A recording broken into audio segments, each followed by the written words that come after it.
بسم اللہ الرحمن الرحیم۔ سبجیکٹ عربی، کلاس نمبر 9، لیسن نمبر 1۔ پہلے کے 2 فقرہ ہم نے پڑھ لیے، اب ہمارا تیسرا فقرہ چل رہا ہے۔ ہمیں یہاں پہ اس کا ترجمہ لکھنا ہے، ترجمہ یاد کرنا ہے، اور اسی طریقے سے ہمیں اچھی طریقے سے یاد کرنا ہے۔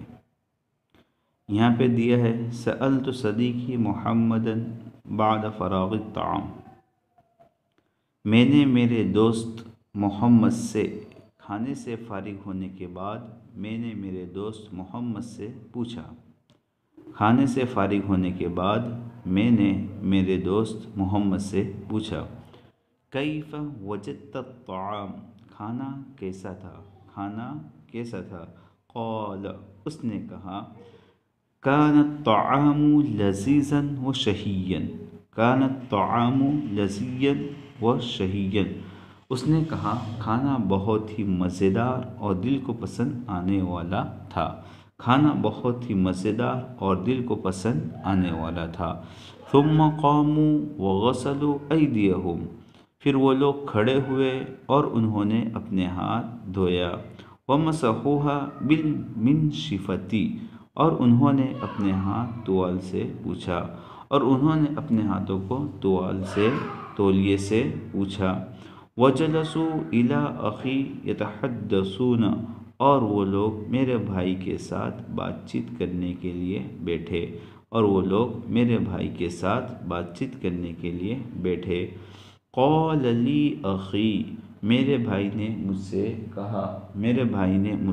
کہا، سئلت عن احوال الحجاز۔ سئلت عن احوال الحجاز، کہ ان لوگوں نے مجھ سے عرب شہر کے حالات کے بارے میں سوال کیا۔ ان لوگوں نے مجھ سے عرب شہر کے حالات کے بارے میں سوال کیا۔ فأجبت عن اسئلة اصدقائي۔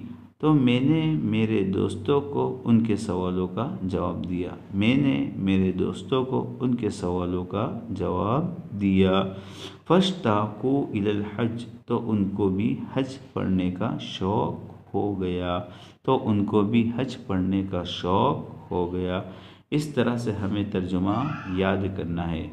سألت صدیقی محمد بعد فراغ الطعام۔ کھانے سے فارغ ہونے کے بعد میں نے میرے دوست محمد سے پوچھا، کیف وجدت الطعام؟ کھانا کیسا تھا؟ قال کان الطعام لذیذا وشہیا۔ اس نے کہا کھانا بہت ہی مزیدار اور دل کو پسند آنے والا تھا۔ ثم قاموا وغسلوا ایدیہم۔ پھر وہ لوگ کھڑے ہوئے اور انہوں نے اپنے ہاتھ دھویا۔ ومسحوها بالمنشفۃ۔ اور انہوں نے اپنے ہاتھ تولیے سے پوچھا۔ وجلسوا الی اخی یتحدثون۔ اور وہ لوگ میرے بھائی کے ساتھ بات چیت کرنے بیٹھے۔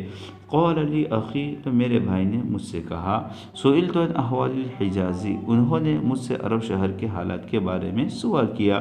فأجبت عن اسئلة اصدقائي۔ تو میں نے میرے دوستوں کو ان کے سوالوں کا جواب دیا۔ فاشتاقوا الی الحج۔ تو ان کو بھی حج پڑھنے کا شوق ہو گیا۔ اس طرح سے یہ ہمیں ترجمہ اس عبارت کا اچھی طریقے سے یاد کرنا ہے، اور اس کے ساتھ ہی ہمیں اپنی نوٹ بک کے اندر اس کا ترجمہ بھی لکھنا ہے۔ کس طرح سے لکھنا ہے اپنی نوٹ بک کے اندر؟ جیسا پہلے 2 فقرہ کا ترجمہ ہم نے اپنی نوٹ بک کے اندر لکھا، اسی طریقے سے اس سبق کا بھی ترجمہ ہمیں اپنی نوٹ بک کے اندر لکھا۔ جیسے یہاں پہ لکھا ہے، کھانے سے فارغ ہونے کے بعد میں نے میرے دوست محمد سے پوچھا کھانا کیسا تھا؟ تو اس نے کہا کھانا بہت ہی مزیدار اور دل کو پسند آنے والا تھا۔ پھر وہ لوگ کھڑے ہوئے اور اپنے ہاتھوں کو دھویا اور تولیے سے اپنے ہاتھوں کو پوچھا، اور باتیں کرنے کے لیے میرے بھائی کے ساتھ بیٹھے۔ تو میرے بھائی نے مجھ سے کہا کہ ان لوگوں نے عرب شہر کے حالات کے بارے میں مجھ سے سوال کیے، تو میں نے اپنے دوستوں کو ان کے سوالوں کا جواب دیا، تو ان کو بھی حج پڑھنے کا شوق ہو گیا۔ اس طریقے سے ہمیں یہ ترجمہ اپنی نوٹ بک کے اندر لکھنا ہے۔ یہ پورے لیسن نمبر 1 کا آپ کا ایک سبق پورا ہو گیا ہے، جس میں 3 فقرہ دیے گئے تھے۔ اس میں سے پہلا فقرہ ہم نے پڑھا، پھر دوسرا فقرہ پڑھا، پھر اسی طریقے سے آج تیسرا فقرہ ہمارا پورا ہوا۔ اس سبق کے اندر ہمیں عربی کے چھوٹے چھوٹے جملے بنا کے ایک فقرہ بنایا، جس میں ہمیں ایک بات سکھائی گئی، اور اسی طریقے سے ہمیں 3 فقرے کے اندر ایک قصہ ملا۔ تو اسی طریقے سے ہمیں بھی چھوٹے چھوٹے جملے بنا کے، گزشتہ کتابوں میں ہم پڑھ کے آئے جملے کس طرح سے بنانا ہے 8ویں کے اندر، تو اس طریقے سے ہمیں بھی چھوٹے چھوٹے جملے بنانے، اس کا ترجمہ اچھی طریقے سے پڑھنا ہے اور لکھنا بھی ہے۔ اس کے بعد ہمیں اس کے ساتھ دوسرا ایک کام کرنا ہے کہ ہم نے اس سے پہلے کھانے سے دوسرے فقرے کے اندر کھانے کے درمیان کی دعا پڑھی تھی۔ اب ہمیں اس سبق کے اندر کھانا کھانے کے بعد کی دعا پڑھنی ہے۔ تو ہمیں کھانا کھانے کے بعد کی دعا یاد کرنی ہے۔ کیا دعا ہے؟ یہ ہے الحمدللہ الذی اطعمنا وسقانا وجعلنا مسلمین۔ الحمدللہ الذی اطعمنا وسقانا وجعلنا مسلمین۔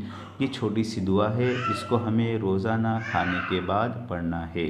جیسے ہم نے کھانے سے پہلے کی دعا پڑھی بسم اللہ و برکت اللہ، کھانے کے درمیان میں دعا یاد آئی تب ہمیں کیا دعا پڑھنا ہے؟ بسم اللہ اول و آخر، وہ ہم نے دوسرے سبق میں پڑھا۔ اب ہمیں آگے اس دعا کو یاد کرنا ہے۔ کیا دعا ہے؟ کھانے کے بعد کی دعا، الحمدللہ الذی اطعمنا وسقانا وجعلنا مسلمین۔ تمام تعریفیں اللہ کے لیے ہے جس نے ہم کو کھلایا اور پلایا اور ہم کو مسلمان بنایا۔ تمام تعریفیں اللہ کے لیے ہے جس نے ہم کو کھلایا اور پلایا اور مسلمان بنایا۔ اس طریقے سے ہمیں ایک دعا یاد کرنی ہے۔ اس کے ساتھ ہمیں ایک حدیث یاد کرنی ہے جو پچھلی بار ہم نے پڑھا تھا۔ پچھلی بار ہم نے ایک پہلی حدیث یاد کی تھی، اب اس کے بعد ہمیں حدیث نمبر 2 یاد کرنا ہے۔ کیا حدیث نمبر 2؟ مفتاح الجنت الصلاۃ، مفتاح الجنت الصلاۃ۔ ترجمہ، جنت کی کنجی یعنی کہ چابی نماز ہے، یعنی نماز جو پڑھے گا وہ جنت میں جائے گا۔ اسی طرح سے آگے دیا ہے اسلام میں نماز کا بہت بڑا درجہ ہے۔ نماز پڑھنے سے اللہ تعالیٰ خوش ہوتے ہیں، نماز نہ پڑھنے سے اللہ تعالیٰ ناراض ہوتے ہیں۔ نماز پڑھنے سے جنت ملتی ہے۔ ہم سب کو روزانہ 5 وقت کی نماز پڑھنا چاہیے۔ اس طرح سے یہ حدیث ہے، اس کو یاد کرنا ہے۔ کیا ہے؟ مفتاح الجنت الصلاۃ، جنت کی کنجی یعنی چابی نماز ہے۔ یہ حدیث چھوٹی سی مختصر سی ہمیں یاد کرنا ہے، اور اس حدیث میں کیا کہا گیا یہ یہاں پہ دیا ہوا ہے، اس کو بھی ہمیں پڑھ کے یاد کرنا ہے۔ اس کے بعد ہمیں ایک چھوٹا سا اسلامی سوال جواب بھی یاد کرنا ہے۔ کیا ہے سوال؟ اس سے پہلے ہم نے سبق میں پڑھا تھا۔